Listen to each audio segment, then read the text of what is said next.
this. I don't know if it helped the traction, but it sure as hell made the car ride a lot smoother. And so I kept them just for that. Uh, it was like night and day difference. I felt like I was riding on a floor jack before, and this made it really nice to drive, actually. So I kept them. Some eBay rear brake rotors. I had Cobra brakes on the back. What I didn't realize was your GT calipers would just bolt in the Cobra brake bracket kit. So I just bought a set of rotors off eBay and painted my calipers and installed them with the Cobra brakes.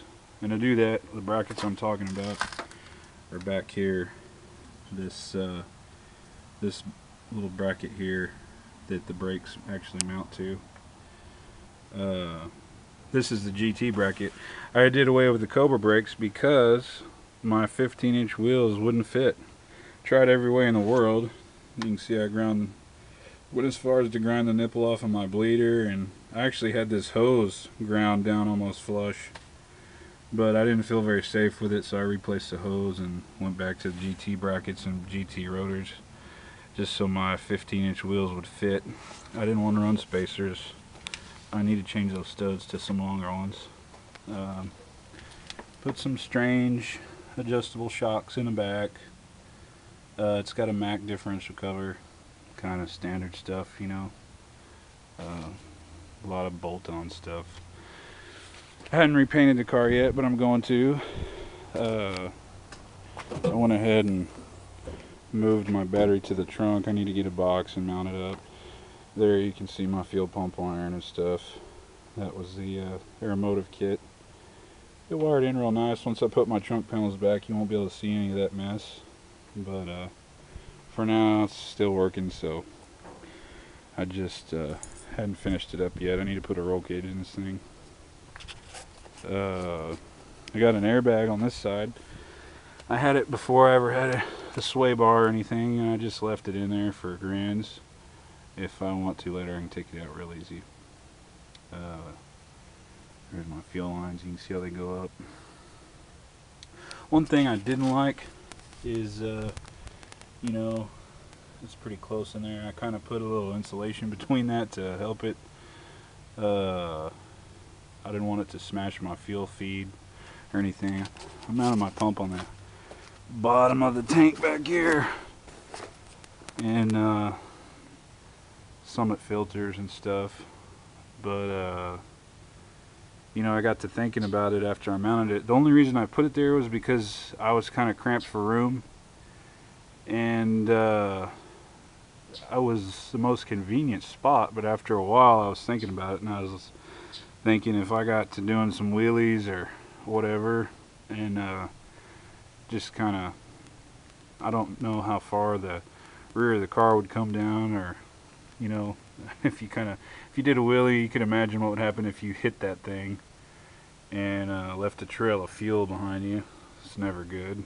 But I don't think it will, and I don't anticipate getting carried away like that either, so I'm gonna let it roll for now, and if I have issues, I'll deal with it. Here's my old side skirts. You can kind of see how I had them set up. I was using them with my rear mount turbos because I just came right off of them and right out the side of the car. But that's where I'll run my 3-inch exhaust. I have some SVO covers. I'm gonna get rid of these. These are cracked up. They're from ABC exclusive. They were good, flimsy though. I didn't like it. They were kind of wavy. I had to reinforce them with some sheetrock corner guards from Home Depot to make them sit straight, and ended up screwing them up on offloading it off of the trailer that wasn't a car trailer. You can kind of see it there. But so I bought some SVO skirts off a good friend of mine, and liquid drag shocks. These are the, I think, 2000 and plus Mustang GT brakes. They're made by PBR. Same outfit that makes the Cobra brakes, only these are for the GT. They're not, I don't know, my Mach 1 has them. I haven't pulled the pads to see. But I mean, they're 13 inches, I believe, versus these, which are like 11.65. That is not a Cobra brake. Neither of the rear ones, but I painted them and got stickers and put on them just so it looked nice and kind of match my valve covers. But you see the oil pan through there. There's my fuel Y, goes up through there, and my drag shock. Bought some caster camera plates off eBay. Been sitting out, so they've corroded a little, but I keep them oiled down, so they're still functional. I'll probably shoot them with some paint once I get a hood, which next paycheck I'm gonna get the hood, get this covered up. It's a race parts boot, AccuFab, throttle body. So if old John that owns AccuFab's listening, I chose to run the B-heads because that's what he used to run. So I thought it was cool, and I chose them as well. There's the Aeromotive fuel filter. I thought it was odd. This little Summit fitting was black, and I guess the sun faded it out. The anodizing. All the rest of them have held up, as you can see, but that one didn't take too well. I guess they didn't soak it long enough or something, or maybe the electrical, that anodizing process didn't work. So you can see my Aeromotive fuel rails. I painted some spark plug covers. They look pretty cool, but I should have sealed them first. I didn't, and the paint peeled, so I got them off, and we're fixing to tune it. So for the sake of quick changing of spark plugs, I just left them off for now. I'll put them back on later, and I'll do another video when I get some of this stuff. You know, this needs to go back in loom, so once I get it tidied up, I'll make like a completion video of it.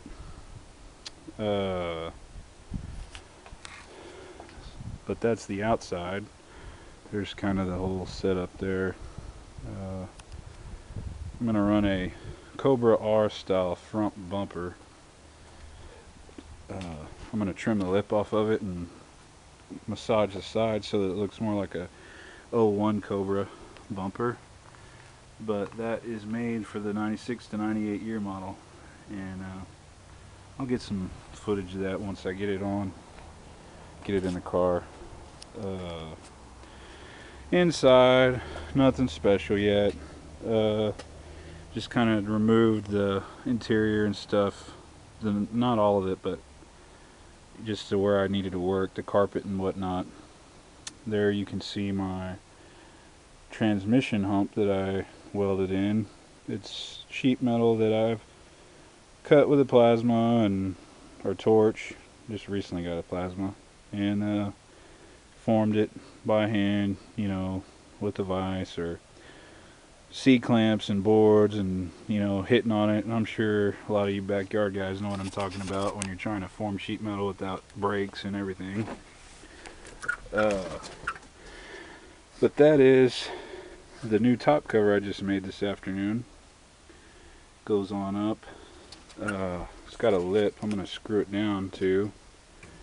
You can see there. And there's the Linko underneath with the oil fill drains and where the shifters connect.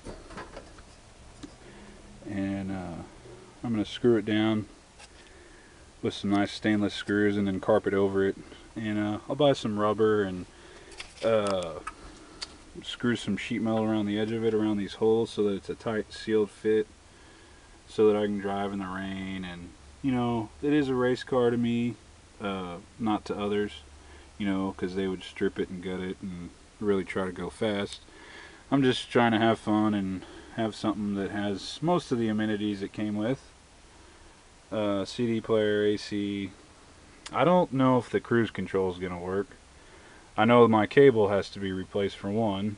Number two, this transmission does not have the speedometer pickup. And I wouldn't know how to wire it into this speedometer because I think it's electrical. So what I'm going to do is cut that speedometer out. And I found a GPS operated speedometer. And it's just looks kind of like that. It's got a needle and everything, but it calculates its speed off of GPS, and so that's what I'm going to put in there, so that I know how fast I'm going when I drive around on the street. And I don't want to get a ticket or get crazy, but you know, Friday night at the burger joint or whatever, I want to be able to drive down and visit with the guys. There's a computer. It's just got an SCT chip in it. I'd like to get that deal that, oh, I can't even remember what it's called, but it holds like 3 tunes. And anyways, I'd like to put it right there. It's a little SCT deal in it. It's kind of like a chip, but it's got a lot more information on it. I just drawn a blank on what it's called, but that's okay. There's the shifters. I took them off so I could test fit this plate. I need to put them back on to finalize this plate fitting, and go ahead and sand it and paint it, prime it at least, and get the shifters in it. I like to get it tuned. I'll probably tune it before I get a roll cage in it, just so that it's drivable and I can move it around. I had to relocate my emergency brake.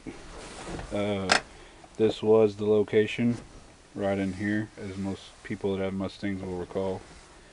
I just put a piece of sheet metal over it and welded it up and moved it over, and I kind of boxed it in there. Once the Lenco shifters are on, it actually sits in here very nice, as you can see. So it's about even with the shifters. And once I get some carpet, I'll build some kind of a cover with a rubber boot, kind of like the factory had, only it'll just be isolated right there, and kind of dress it up. I thought about making some cup holders out of some stainless tubing and screwing them into the floor there, just so I still have cup holders. Thought that'd be kind of cool, and I think I'm going to do that. So it does run. It needs some tuning. I guess I think I can go ahead and start it. Let me just make sure I don't have anything up on the hood, up on the motor. Yeah. It sounds about half-ass. It still needs some tuning. It's got 80-pound injectors, and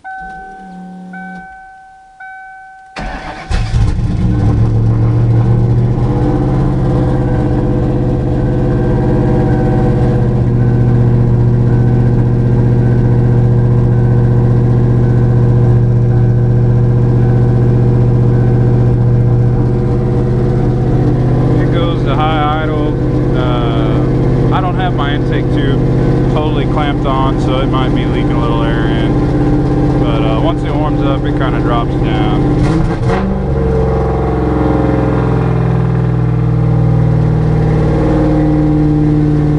It's running a real rich,